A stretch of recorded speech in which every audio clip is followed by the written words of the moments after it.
Louise Anta, on te dit que A mesure la durée propre. A mesure la durée propre. Donc, ça veut dire que tu as delta TB égale gamma delta TA. OK? La durée propre, c'est dans A. Donc, je peux écrire delta TB égale gamma delta TA. Et donc, tu calcules ton gamma et tu trouves que la durée mesurée dans B est forcément plus grande que celle mesurée dans A, puisque A est le référentiel propre. D'accord? Ensuite, pour répondre à Alix, on ne peut pas mettre la vitesse de la lumière en kilomètres par seconde. Si, bien sûr. Soit c'est le 275 000 km par seconde que tu mets en mètres par seconde, soit c'est la vitesse de la lumière que tu mets en kilomètres par seconde. Il n'y a aucun problème avec ça. Et bien sûr, les deux te donnent le même résultat. Donc, si tu mets la vitesse de la lumière en kilomètres par seconde, ça fait quoi, Alix? Le 3,10 puissance 8 mètres par seconde devient quoi?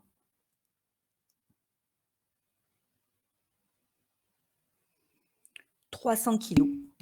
D'accord. Oui, ça marche. 300 000 km par seconde. Parfait. Donc, l'un ou l'autre, ça vous donnera le même résultat.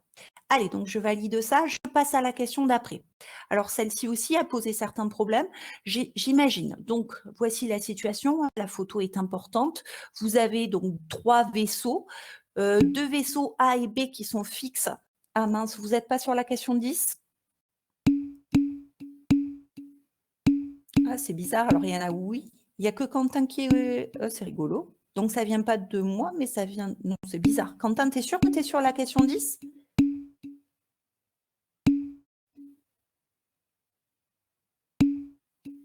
Ok. Alors, du coup, je le repartage. Ne bougez pas.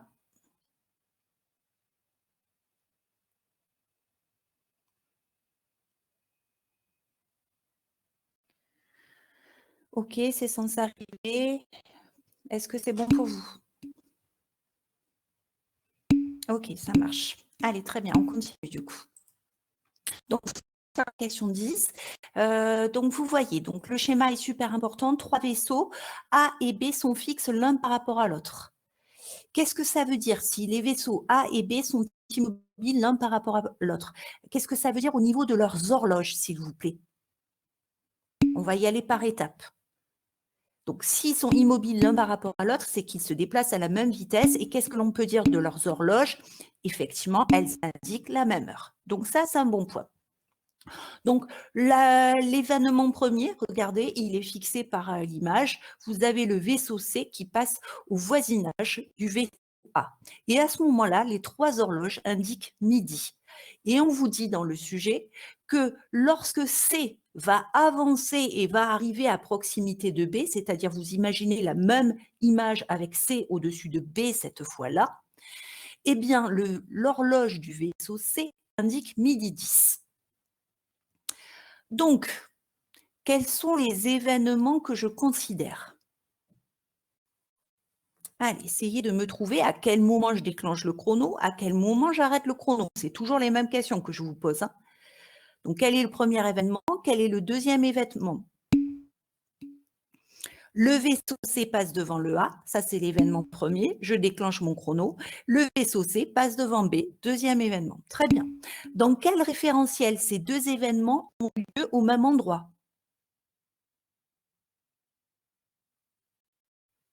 Donc, quel est le référentiel propre, en fait? Très bien, par rapport à C. Parce que si je suis dans C, eh ben, par rapport à moi, je suis toujours par rapport à C, hein, eh bien, je regarde, que je regarde A ou que je regarde B, je n'ai pas bougé, moi, je suis toujours dans le vaisseau C. Alors que vu de A, eh bien, ce n'est pas le même endroit si je suis quand C passe devant A et quand C passe devant B. A et B constituent, on va dire, le référentiel, si vous voulez, terrestre. Elles sont fixes par rapport à la Terre, donc c'est un autre référentiel. Donc, très bien, la fusée mesure la durée propre. Parfait. Alors, du coup, qu'est-ce que vont indiquer les horloges des vaisseaux A et B? Puisque C, vu C, c'est la durée propre, et bien, vu de A et B, j'aurai quelle durée affichée?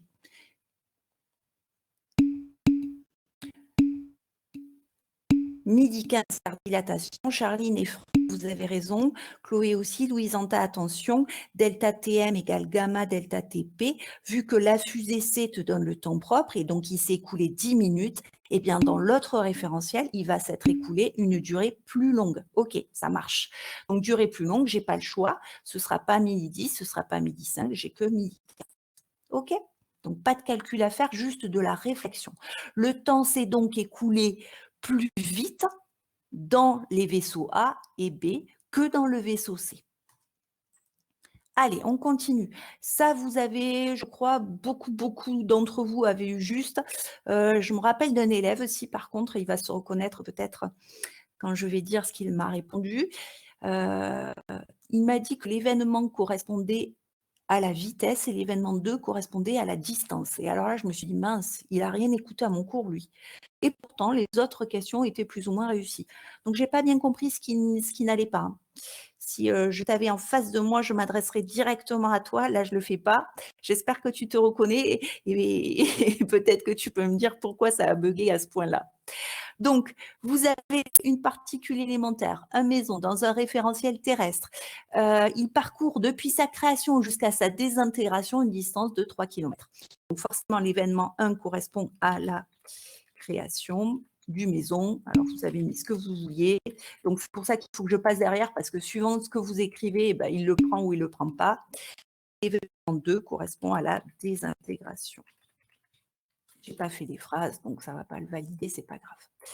Quel est le référentiel propre? Dans quel référentiel l'événement création et l'événement désintégration a lieu au même endroit? Alors ça aussi, là, tous ceux qui répondent me disent de maison et vous avez tout à fait raison. Par contre, il y en a beaucoup, alors je n'ai pas fait des statistiques, mais je pense qu'il y en a au moins un tiers qui se plantent et qui me mettent le référentiel terrestre. D'accord? Donc, c'est faux. Lié à la Terre, si je suis un observateur terrestre, je sais que le méson va s'être formé en haut de l'atmosphère et puisqu'il se déplace, eh bien, il va avoir le temps de se déplacer ailleurs avant de se désintégrer. Et donc, vu de ma place, je vais voir un méson qui se forme en haut, qui se désintègre plus bas. Ces deux événements n'ont pas lieu donc dans le même lieu dans le référentiel terrestre. D'accord? Donc, le référentiel terrestre ne peut pas être le référentiel propre. Donc, il y en a qui se plantent encore dans ces notions-là. Par contre, vu du méson, par rapport au méson, je suis le méson, je me crée, par rapport à moi, je suis le méson, donc je me crée au niveau du méson et je me détruis au niveau du méson, c'est au même endroit. OK? Ensuite, à l'aide des données de l'énoncé, calculer la durée de vie du méson. Donc, c'est pas compliqué. Bizarrement, il y en a aussi qui se trompent. Alors, je n'ai pas eu le temps d'analyser, hein, puisque c'est un QCM, donc je ne vois pas la méthode de résolution. Donc, je ne me suis pas amusée à voir où est-ce que vous pouviez faire les erreurs. Mais bizarrement, il y en a qui me trouvent. Alors, il y en a qui écrivent qui mettent 10 puissance plus 5. Donc, faites gaffe quand vous réécrivez le résultat. Il y en a qui oublient l'unité. Donc, je suis obligée d'enlever 0,5 parce que s'il n'y a pas d'unité, ça ne veut rien dire.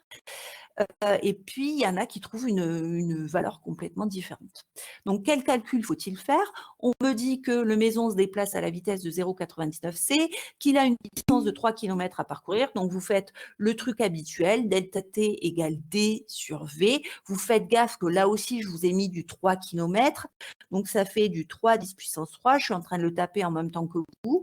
3 10 puissance 3 divisé par 0,99 fois 3 10 puissance 8.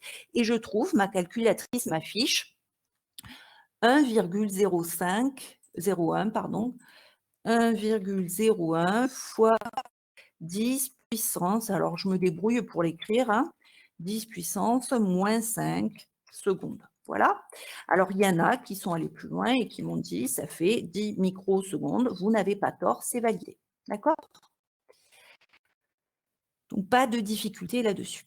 Alors, la question qui est très importante, et pareil, 50% d'entre vous se plantent ici, et pourtant, c'est quand même le moment clé.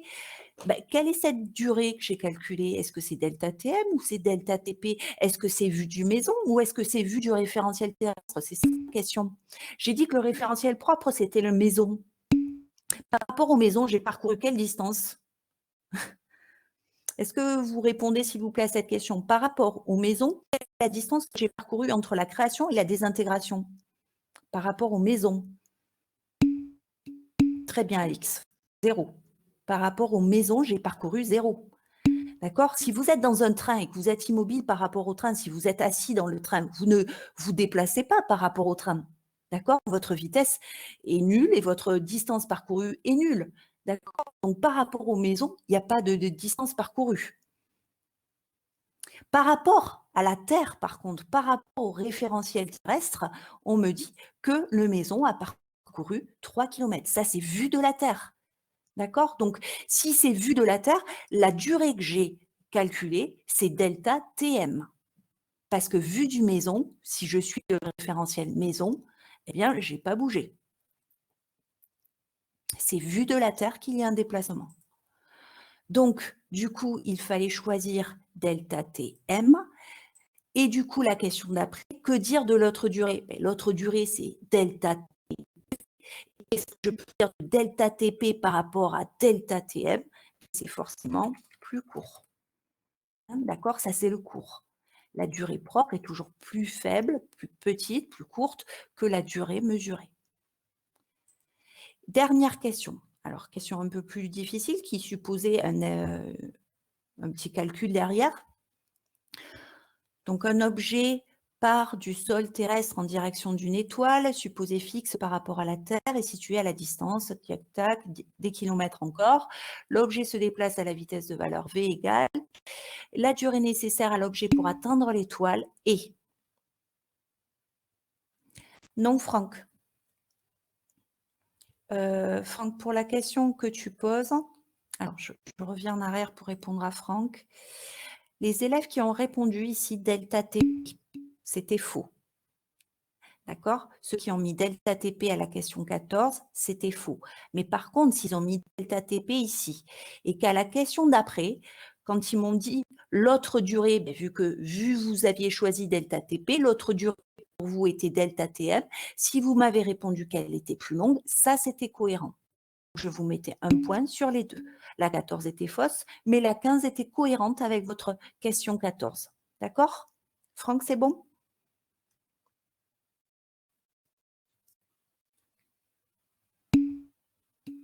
Ok, ça marche. Allez, donc je reviens sur la question d'après. La question 16, je vais le faire sur le tableau. D'accord? Donc j'espère que vous l'avez un petit peu en tête. Hop, je le fais sur le tableau. Vous avez donc votre Terre ici, une étoile et votre vaisseau qui se déplace à la vitesse v égale 0,995, je crois, oui, c. Donc, vous allez pouvoir calculer le delta T. Alors, on va calculer un delta T avec les données de l'exercice. Le delta T, l'exercice vous dit que, donc c'est D sur V. L'exercice vous dit que la distance à parcourir est de 1,0010 puissance 12 km. Attention, pour être en mètres, je rajoute un 10 puissance 3 sur V. 0,995 fois 3,0010 puissance 8. Et ça vous fait, quand vous faites ce calcul-là, vous trouvez, alors je vous l'écris complètement, tac, tac, 0,084 et bien sûr des secondes. Voilà. Donc, je ne peux pas trancher pour l'instant puisqu'on me donne des propositions qui soient soit en jours, soit en heures. Alors, dites-moi déjà, première question, qu'est-ce que je calcule ici? Est-ce que c'est delta TP ou est-ce que c'est delta TM? C'est la même question que tout à l'heure sur la maison. D'accord? Le maison qui se déplaçait. Donc, je vois que la distance à parcourir vaut temps, je sais que la vitesse est temps, je peux donc mesurer une durée, mais est-ce que c'est la durée mesurée ou est-ce que c'est la durée propre ici que je calcule? Donc, Franck, tu as raison, c'est la durée depuis le référentiel terrestre. D'accord? Parfait. Donc, comment je fais pour avoir cette durée qui est en secondes pour l'avoir en heures? Allez, vérifiez que vous êtes au point sur les conversions. On divise par 3600, évidemment. Donc, quand vous divisez par 3600, vous avez 931 heures. Donc, déjà, il n'y a aucune proposition avec 931 heures. Donc, hop, ça ne marche pas. Je vais maintenant convertir pour l'avoir en jours. Comment je fais pour l'avoir en jours? Je divise par 24 et ça fait 39 jours. OK? Ça, c'est delta TM, donc vu depuis le référentiel terrestre. Donc, je vais vous repasser le QCM après. Pour l'instant, on n'a pas cette proposition. On a 39 jours pour une horloge liée à l'objet, donc liée à la fusée, d'accord? Mais on n'a pas 39 jours pour un observateur terrestre. Donc, cette proposition, je ne peux pas la cocher. Je vais donc en déduire delta TP, puisque delta TM égale gamma delta TP égale delta TM sur gamma. Et gamma, c'est 1 sur racine, donc delta TM sur 1 sur racine machin, ça fait delta TM fois racine de 1 moins V sur C au carré. Je vais plus vite, parce que ça, on l'a déjà fait plusieurs fois. Donc, il faut faire ce petit calcul-là. Soit vous le calculez avec un delta TM en seconde et vous aurez un résultat en seconde et vous trouvez 334 589 secondes. Soit vous faites le calcul en prenant delta TM égale 931 fois racine de 1 machin chouette. Comme ça vous évite d'avoir à refaire la conversion et vous trouvez 93 heures. Soit vous faites directement avec la valeur en jours, 39 jours fois racine de truc, et vous trouvez 3,9 jours. Alors attention, je n'ai pas du tout pris en compte les chiffres significatifs. Pour ceux qui voudraient critiquer, vous pouvez. Voilà les résultats. D'accord? Donc, voilà ce que j'attendais que vous fassiez comme petit calcul derrière. Donc, le delta TP est bien plus petit que le delta TM. 3,9 jours contre 39 jours, 93 heures contre 931 heures. Alors, attends, du coup, essayez de garder ça en tête ou faites une copie d'écran, j'en sais rien. Je vais rebasculer sur la dernière question du QCM. C'est bon, tout le monde l'a en tête. Allez, je rebascule sur le QCM. Voici la dernière question qui apparaît. Donc, il fallait choisir. Donc, vous vous êtes noté dans un petit coin, delta TM, c'était 39 jours et 931 heures. Et delta TP, c'était 3,9 jours et 93 heures. Donc, dites-moi, vous finissez par cocher, s'il vous plaît. Et il y a marqué, Franck, pour répondre à ta question, que c'est un QCU. Alors, donc, du coup, alors j'ai du B qui sort. OK, je vérifie. Donc, on a dit ici, lié à l'objet, c'est delta TP. D'accord? Lié à l'objet, c'est delta TP. On avait trouvé 3,9 jours pour delta TP, donc ce n'est pas la première. On a trouvé par contre 93 heures pour delta TP. Et pour delta TM, rappelez-vous, c'était la première durée que l'on a pu calculer grâce aux données de l'énoncé, qui sont vues du référentiel terrestre, ce que l'on fait toujours. On donne les valeurs vues du référentiel terrestre. Eh bien, nous avions calculé, rappelez-vous, 931 heures, donc ça ne peut pas être celle-ci. Donc, il n'y avait bien qu'une bonne réponse. Alors, les QCM, c'est pas forcément génial, parce que du coup, je ne vois pas ce que vous faites, je ne vois pas quelles sont vos erreurs, je ne sais pas comment corriger derrière. Et puis, il y a une part de chance, j'en suis bien consciente. Donc, voilà, ce qui est important, c'est maintenant qu'on a fait la correction, que tout le monde ait bien compris, que le facteur chance disparaisse complètement pour que vous puissiez justifier chacune de vos réponses. Voilà pour ce QCM. Alors, s'il n'y a pas de questions, je viens sur le sujet que vous deviez faire pour aujourd'hui. Celui-ci est super beaucoup parce que vous remarquez qu'on va faire de la chimie et de la relativité. Donc, contrairement à celui d'hier où on s'est tapé 6 points de relativité, il y a 7,5 points. Donc, entre parenthèses, il faudrait 75 minutes pour le faire. Et il comprend plus que de la relativité. Il y a aussi plein de chimie. Qu'est-ce que vous voulez qu'on fasse? Il me reste 30 minutes. J'ai préparé le corrigé de tout le sujet. Est-ce que vous voulez que j'aille seulement sur la partie, sur la partie relativité, ou est-ce que je fais tout? Sachant que j'ai 17 planches.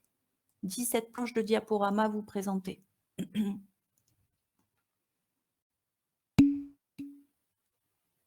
On ne peut pas faire...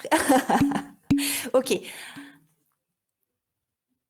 Alors, écoute, pour faire plaisir à Louise-Anta, on ne peut pas faire que la chimie. Je commence de toute manière le sujet par la partie chimie. Donc, Louise-Anta, quand tu n'en pourras plus, tu pourras virer, te déconnecter si tu le souhaites. Allez, donc on y va.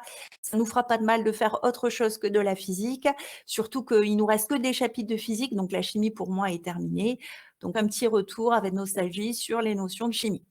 Alors, vous remarquerez d'habitude, hein, je vous dis, les sujets sont super intéressants, ça vous apporte toujours une connaissance, une culture scientifique sur un projet prévu à moyen terme, et cetera. Là, c'est complètement une expérience de pensée, on va dire. Donc, dans un futur lointain, des lycéens d'un centre étranger éloigné dans la galaxie se rendent dans leur futur lycée après avoir passé leurs vacances d'été sur Terre. Ils s'aperçoivent qu'ils effectuent leur trajet en navette avec leur nouvel enseignant de sciences physiques. Je comprends pas bien cette phrase. Pour passer le temps, celui-ci propose à ses futurs élèves de s'avancer dans le cours de Terminal S. Donc bim, bam, boum, chimie, ainsi on peut rajouter de la chimie. Alors il s'intéresse à la réaction chimique entre l'eau et alors c'est dommage, moi j'aurais bien mis une petite question de nomenclature pour que vous puissiez nommer cette molécule. Là, on vous le balance. Donc, vérifions qu'on a bien compris. 2-chloro, 2-méthylpropane. Hein, si vous regardez la chaîne carbonée la plus longue, celle-ci, par exemple, contient 3 atomes de carbone. C'est donc un propane. Et sur le carbone 2, il y a à la fois un groupe méthyle et à la fois un atome de chlore. Donc, 2-chloro, 2-méthylpropane. Plus l'eau, et ça vous dit que ça donne des ions Cl- plus des choses. Voilà, mais on ne sait pas pour l'instant. On vous rappelle des choses ici qui sont pour l'instant, pour moi, inintéressantes, donc j'attaque directement les questions. Précisez les polarités de la liaison CCl dans le 2-chloro-2-méthylpropane et des liaisons OH dans l'eau en utilisant les données d'électronégativité ci-dessous. Allez, je vais essayer de vous avez tout à l'écran, d'accord? Donc vous avez ici la molécule de 2-chloro-2-méthylpropane, pardon. On vous demande du coup de préciser les polarités de la liaison CCl. Est-ce que c'est une liaison polarisée? Alors, Franck me dit que Cl est plus électronégatif que C. Je suis d'accord. Alors, est-ce que, Émilie, tu es la seule à avoir un problème ou vous voyez tous mon écran avec à la fois la réaction et à la fois les données d'électronégativité? Je vous ai tout mis sous les yeux pour que vous puissiez répondre.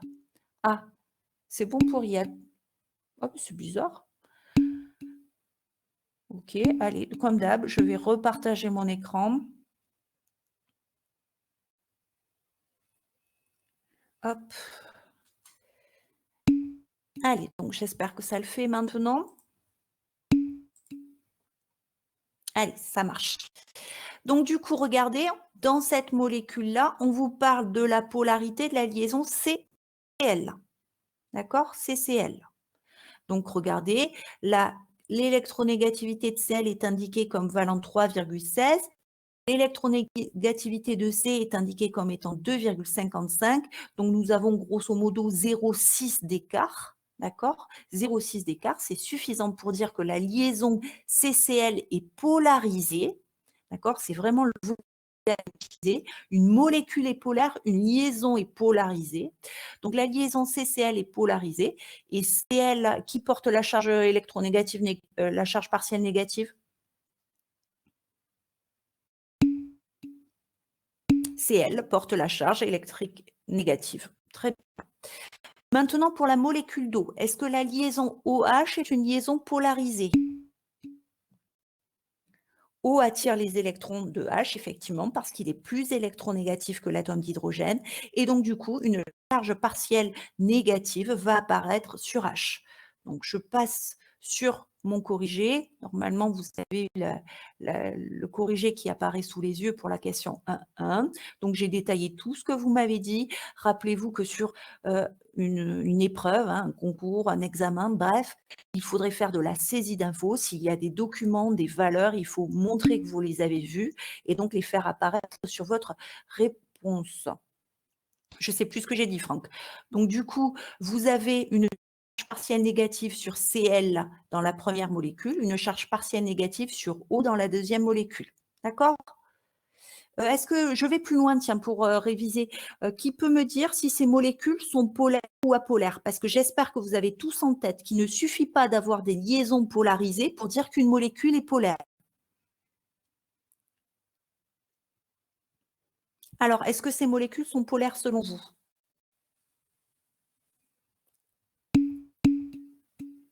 Alors, ça, c'est bien que Émilie tient un retour rapide en me disant que l'eau est polaire. Ça fait partie de votre culture. L'eau est polaire. Rappelez-vous, hein, l'expérience de je frotte sur une baguette de verre, je l'approche d'un filet d'eau et j'arrive à dévier le filet d'eau. Ceci est possible parce que l'eau est polaire, justement. Donc, l'eau est polaire et l'autre, Émilie, est apolaire. Alors, qui pourrait me rappeler ce qui fait qu'une molécule est polaire? Alors là aussi, hein, du coup, je fais un petit rappel. Ce sera très important pour ceux qui vont continuer sur des cours de chimie, hein, que ce soit en médecine, dans l'école d'infirmière, tous ceux qui vont faire de la chimie auront besoin d'avoir ces notions, c'est très important.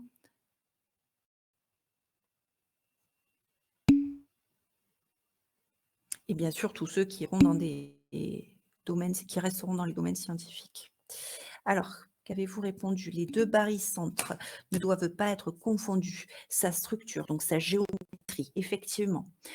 D'accord? Donc, si vous voyez bien ma souris à l'écran, vous avez ici le pôle plus de la molécule qui est sur C, le pôle moins de la molécule qui est sur Cl-. Les deux barycentres des charges positives et négatives ne sont pas situés au même endroit, donc cette molécule est polaire. Pour la molécule d'eau, le barycentre des charges positives se trouve ici, quelque part au milieu des deux atomes d'hydrogène, d'accord? Donc je mettrai un signe plus ici, un signe moins sur l'atome d'oxygène, et j'ai donc aussi une molécule polaire. Qui peut me citer une molécule polaire alors qu'elle a des liaisons polarisées? Un exemple tout simple? L'exemple que prennent les profs tout le temps? Non, Élise, je viens de dire que la molécule d'eau est polaire. Maintenant, je te demande un exemple de molécule apolaire. Ah, très bien. CO2, hein, on est d'accord? Je vous fais CO2. Voilà, CO2. Puisqu'il y a une différence d'électronégativité non nulle entre le carbone et l'oxygène, eh bien, ici, l'oxygène porte une charge partielle négative et donc le carbone porte une charge partielle positive. Pour que tout soit neutre, bien sûr, je mets 2 delta plus. Donc, j'ai bien des liaisons polarisées. Hein, j'ai deux liaisons polarisées, c'est-à-dire des charges partielles qui vont apparaître. Par contre, si je calcule globalement où se situent les barycentres, eh bien, pour la charge positive, eh bien, elle est sur C, et pour la charge négative, elle est sur C aussi, puisque j'ai un delta moins sur O, un delta moins sur l'autre O, eh bien, tout se passe globalement comme si j'avais une charge moins au niveau du C, puisque la molécule de dioxyde de carbone est linéaire. Hein, c'est sa géométrie qui impose le fait que le plus et le moins soient confondus, et donc cette molécule est apolaire.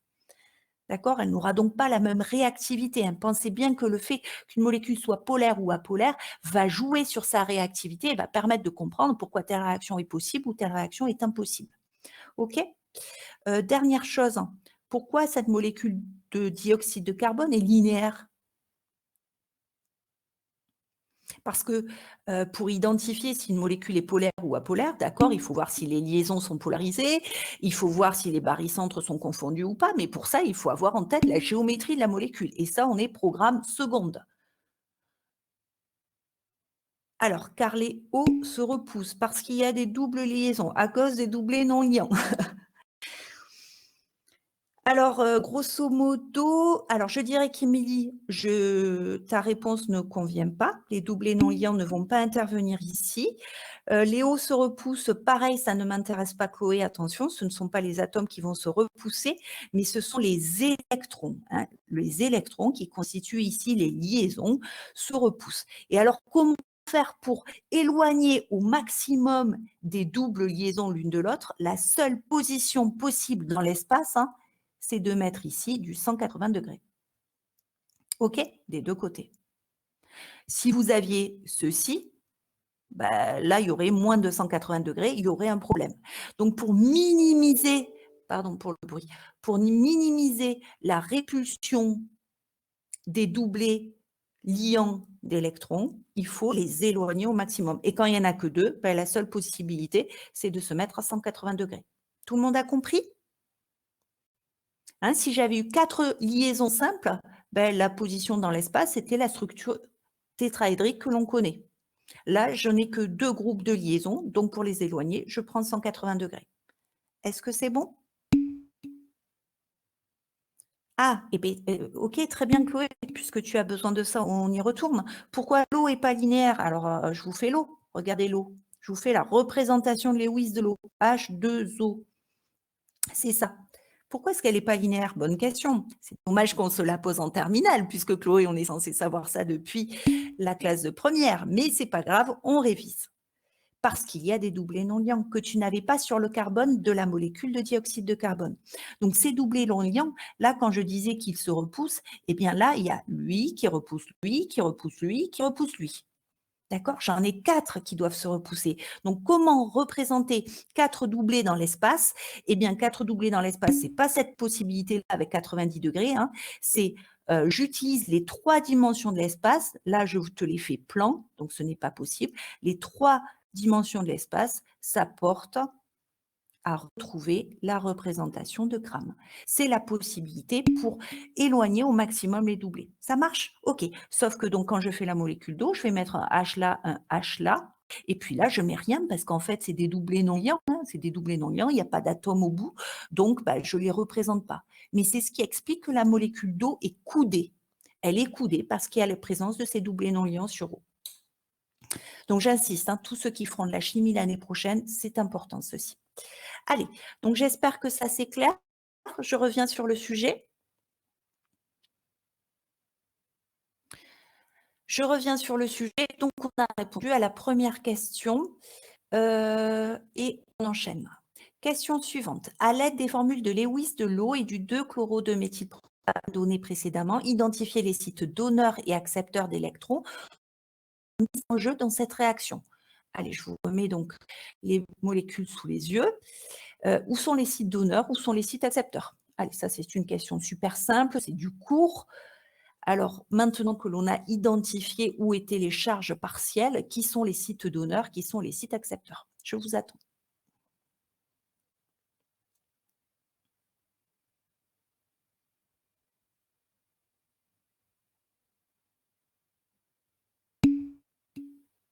Les donneurs sont C et O. T'es sûre, Charline?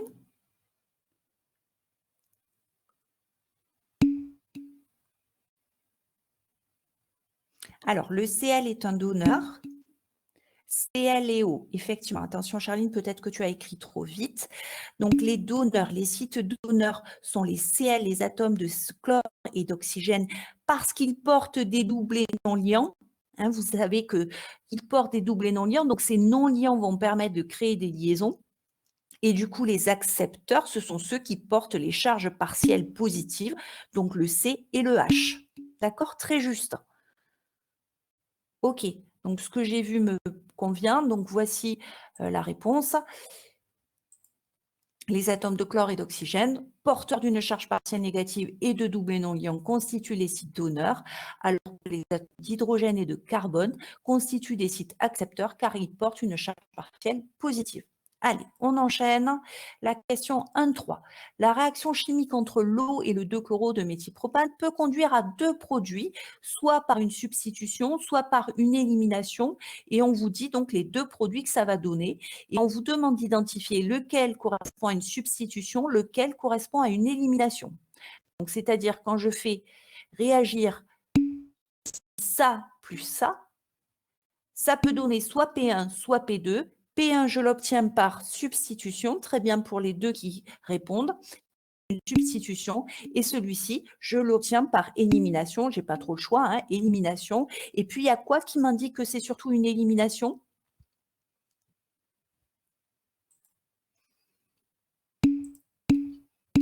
Le fait qu'il y ait une double liaison, très bien. Effectivement, tu peux rajouter que le chlore disparaît.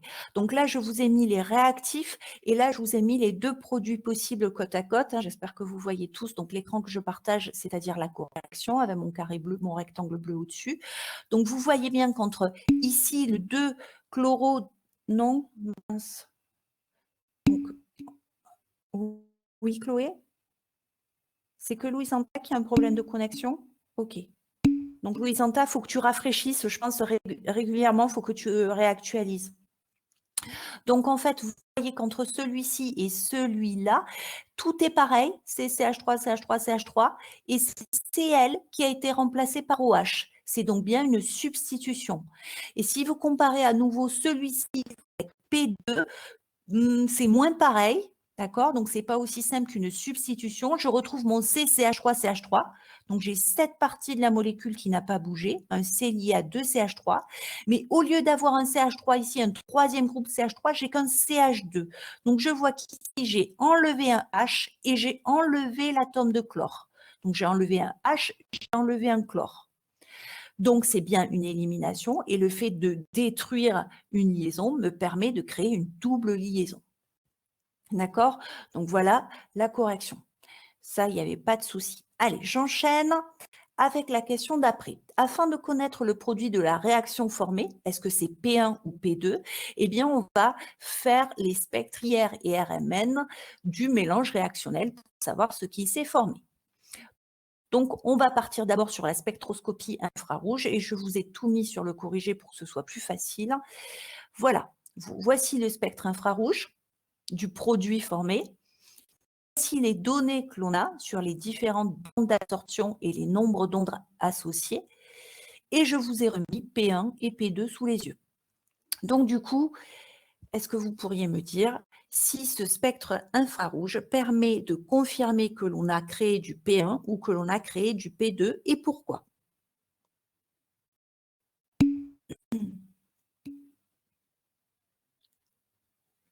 Alors, colonne 1 et 4 présente effectivement 1 et 4, 1 et 4, Chloé, et 2 et 3 absentes. Non, du coup, je valide pas, Chloé.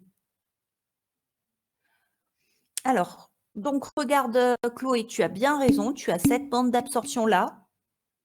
OK. On a du OH, puisqu'on a une bande d'absorption qui paraît à les caractéristiques du OH. Celle-ci, on l'a toujours vu. OH en phase condensée, rappelez-vous. Phase condensée, ça veut dire qu'on est en solide ou liquide et ça veut dire que les molécules vont être suffisamment proches pour créer des liaisons hydrogènes. Donc, je sais que ça a cette forme-là, bien arrondie, et je sais qu'elle se situe avec un nombre d'ondes compris entre 3200 et 3400, 1100, 200, 300, 400, 3400, j'y suis. Donc, je valide la présence de cette bande d'absorption. Et presque, elle me suffirait pour dire que du coup, c'est bien du P1, effectivement, Émilie, parce que dans P2, je n'ai pas de OH. Donc, cette unique bande d'absorption suffit pour valider que c'est P1 qui s'est formé, mais je peux aller plus loin en disant que je retrouve de toute manière également la bande d'absorption relative à la liaison CH, le CH qui est là, qui est là, qui est là dans tous les groupes, à 3000, autour de 3000 cm moins 1. Par contre, pardon, celui-ci, excusez-moi, oui, c'est peut-être ça, pas de groupe Alcène. Donc, celui-ci, je n'ai pas fait attention, il est lié à une double liaison, donc je n'ai pas justement le 3000-3100, je suis un peu avant 3000, donc je suis ici, et c'est bien un C qui a 4 liaisons covalentes simples, c'est bien le cas de nos atomes de carbone ici, qui ont 4 liaisons. D'accord? Donc, j'ai la 1 et la 3 présentes dans ce spectre infrarouge. Je n'ai pas la 2 et je n'ai pas non plus de liaison alcène à 1620. Je vois qu'autour de 1600, j'ai rien ici. OK? Donc, tout ceci me confirme que j'ai formé du P1. Donc, je vous ai mis tout le blabla ici. D'accord? La question qui suit, c'est la même chose, mais avec la spectro-RMN. Donc, spectro-RMN, donc on sait déjà que c'est P1. Donc, de toute manière, on doit juste confirmer que c'est bien P1 avec la spectroscopie RMN. Donc, on va faire le travail. Dans P1 et dans P2, alors dites-moi, dans P1, combien j'ai de groupes de protons équivalents?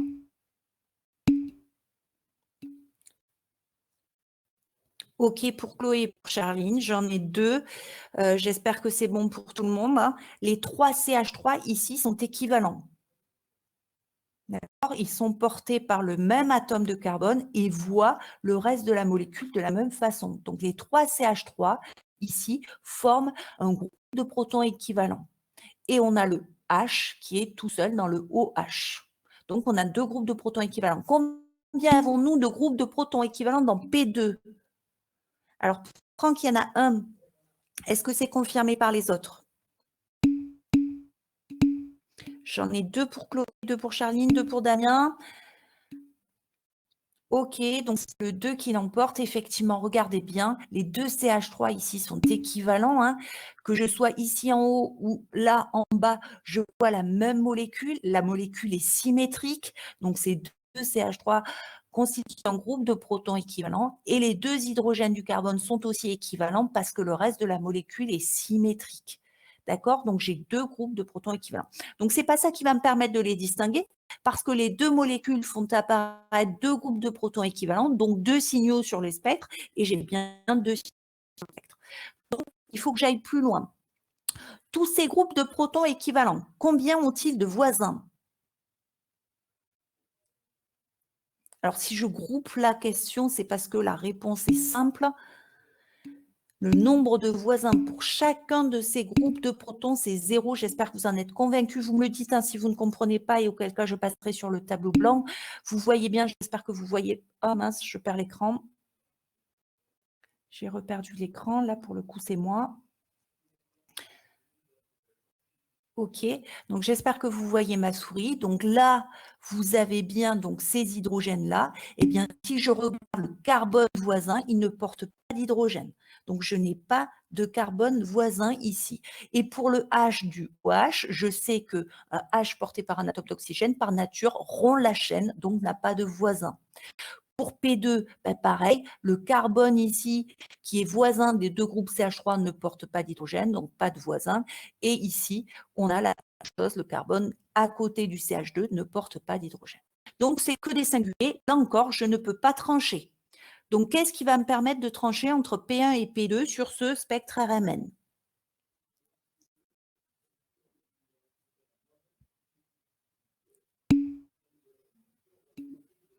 Le déplacement chimique, très bien, il faut s'en servir. On vous a donné une table, ici un tableau avec des informations.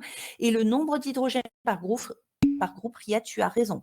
Donc parlons des déplacements. Les déplacements chimiques, si vous regardez pour le CCH2 que vous avez ici, vous êtes censé avoir un truc entre 4,5 et 6. Bah déjà ça, c'est mort, vous ne l'avez pas. Donc déjà, rien que la première colonne vous dit que ça ne peut pas être P2 parce que je n'ai pas les hydrogènes du groupe CH2. Je devrais avoir un saut au niveau de 4,56, ce n'est pas le cas. D'accord? Donc, je peux quand même vérifier que le reste convient bien.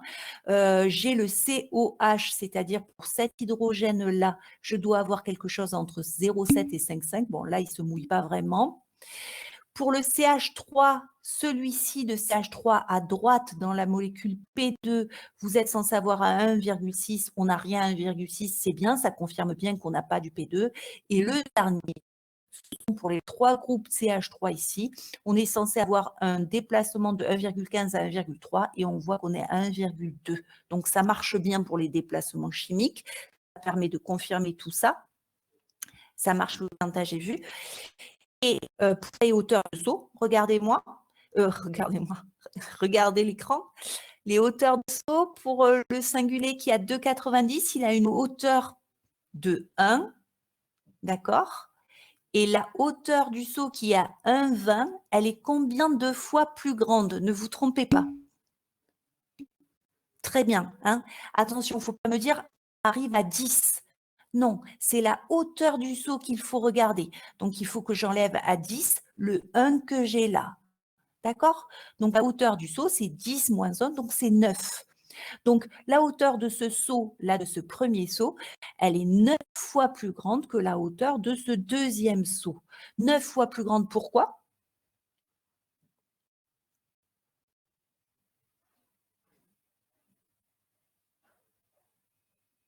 Neuf fois plus grande, pourquoi? Parce qu'il y a 9 atomes d'hydrogène dans le groupe. Très bien. D'accord. Et alors, dernière chose, juste pour nous faire plaisir et pour dire d'avoir dit tout ce qu'il y avait à dire, pourquoi ce saut-là a le déplacement chimique le plus important? Pourquoi ce pic a le déplacement chimique le plus important? Et on aura mais tout revu sur la spectro-AMN. car il est plus près d'un atome électronégatif. Donc, l'atome électronégatif va attirer à lui les électrons de la liaison et donc l'atome d'hydrogène aura son environnement dégagé et il va donc plus réagir au champ magnétique dans lequel il est plongé. D'accord? Il n'y a pas des particules élémentaires, là, pour le coup, qui vont lui obstruer la vue et modifier son comportement. Donc, il est parfaitement déblindé. Bravo pour le vocabulaire Franck. Voilà, j'espère que ça s'est compris. La spectro-RMN, on a revu.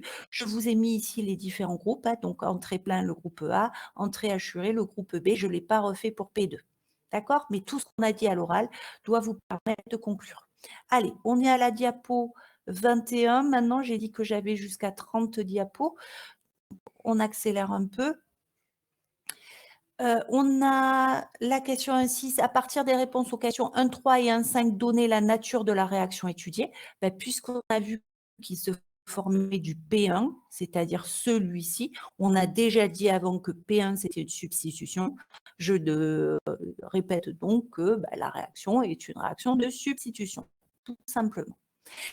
La 1.7, justifier qualitativement que cette réaction puisse être suivie par conductimétrie. Alors, qualitativement, ça veut dire sans faire de calcul, ce n'est pas quantitativement, que je puisse utiliser la conductimétrie. Alors, cette réaction, le problème de cette réaction, c'est que pour l'instant, j'ai ça, d'accord, j'ai le début, les réactifs, je sais que ça va donner du Cl- plus, donc on a dit P1, ok. D'ailleurs, on va avoir un problème. Est-ce que vous êtes capable de me dire qu'est-ce que ça va donner également, parce que sinon, on va avoir un petit souci. Alors, je vous refais très rapidement. Donc, on a du 2-méthyl de chloropropane qui réagit avec de l'eau. On vient de dire que ça nous faisait le produit P1. Le produit P1, c'est super simple. C'est le produit obtenu par substitution d'un groupe Cl par un groupe OH. Et il se forme, on me dit, du Cl-. Est-ce que ça vous va ? Très bien, Émilie, bravo. Non, même pas. Ah non, excuse-moi, je reprends mon bravo, Émilie. Je me suis emballée. Oui, Charline, du H+, tu as raison. D'accord? Donc, n'oubliez pas, dans H2O, il y a OH qui est venu s'échanger avec Cl ici, mais du coup, il ne faut pas oublier qu'il y a ce petit hydrogène. Et comme ce petit hydrogène, vous lui cassez sa liaison ici, eh bien, il lui manque un électron et il devient H+. D'accord? Lui, pareil, vous lui cassez sa liaison, donc il perd un électron. Alors, attendez. Non, celui-ci, la liaison, hop, il faudrait faire le mécanisme réactionnel. Donc, la liaison ici va former un doublé non liant. En fait, voilà ce que ça fait. Et il y a un signe moins qui apparaît. Ce n'est pas la même chose. Est-ce que c'est clair pour tout le monde? Non, ça n'existe pas, H-. Tu as raison. OK, c'est bon. Alors, du coup, je reviens sur mon écran avec la correction. Donc, et puis surtout, il faut répondre. Pourquoi je peux suivre cette réaction par conductimétrie?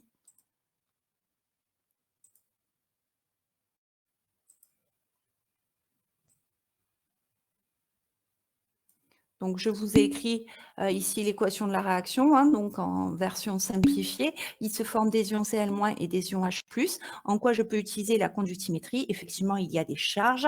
On a un mélange réactionnel avec que des molécules, c'est neutre. D'accord? Donc, la conductivité serait nulle. Par contre, au fur et à mesure que la réaction va se dérouler, je vais produire des ions Cl- et des ions H+. Et donc, la conductivité va se mettre à augmenter. Parfait. Ça marche? Est-ce que c'est clair pour vous? Alors, il nous reste quelques questions à faire. Je vous demande clairement, hier j'ai débordé, je m'en suis voulu. Je sais qu'il y en a qui sont gentils, qui ont suivi jusqu'à la fin. Est-ce que du coup, j'avais annulé ma séance de jeudi, mais peut-être que si vous voulez, on peut se mettre une séance demain à 11 h pour finir la correction de ce sujet, ou est-ce que vous voulez qu'on poursuive maintenant? Je ne veux pas vous embêter. Tu préfères demain, Dorian? Effectivement, on s'est fait 1 heure là. On se fait ça demain à 11 h? Comme ça vous permet de faire autre chose. Allez, très bien. Comme ça, là, j'ai fini, regardez, j'ai fini la partie 1 de ce sujet.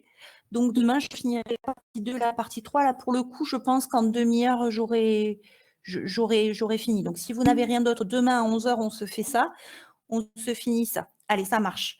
Donc, du coup, je vous dis à demain. Pour ceux qui n'ont pas fini le sujet, ben, vous pouvez vous y frotter pour essayer de faire la partie relativité et la partie 2 qui traite donc de la cinétique. Ça vous fera du bien aussi de retourner sur le chapitre cinétique.